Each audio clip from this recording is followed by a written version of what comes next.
How are you now? I'm okay. D251087. Your age? I'm 42 years old. Married or single? I'm single. Do you have kids? Yes. Ages? 20 and 16 years old. Your educational background? I'm college level. What course? Computer technology. Okay. Do you have working experience as a helper? Yes, I work in United Arab Emirates for years. Okay. How many members of the family? 6 members. How many children? 4 children. Ages? 11 years old, 9 years old, 7 years old, and 4 years old. Do you have another working experience as a helper? In Kuwait, For how many years? 2 years. How many members of the family? 7, How old are they? 15, 16, 17, 18, 20, 52, and 59. Okay. Your household duties in Middle East? My duties and responsibilities in helper is take care of the children, household, ironing clothes, washing car, washing toilet, prepare the food, and also marketing and gardening. Okay. Do you know how to cook Chinese food? No, sir. And are you willing to learn? Yes, I willing to learn more. Okay. Do you know how to teach the children? I teach basic math and English. Okay. What is your reason to work in Hong Kong? I worked in Hong Kong because it's high salary, a good person, and clean country. Okay. Do you know how to take care of newborn baby? Yes. Do you have any nursery rhyme?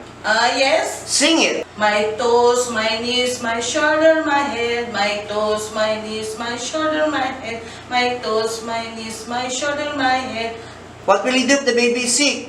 I will check the temperature and then I call my inform my employer immediately. How do you handle a situation where the children in your care are fighting? I stop them. I tell them fighting's bad. Okay. In taking care of member of the house, which one you like the most? Baby, children, or elderly? Children. Why children? Because I would like to playing the children. Okay. Teaching the children. Okay. If somebody wants to enter in your employer's house, what will you do? I will call my employer immediately. Okay. Which part of your employer's house should be kept clean at all times? The kitchen and toilet to avoid bacteria and bad odor. Okay. What will you do if your employer gives instructions that you don't understand?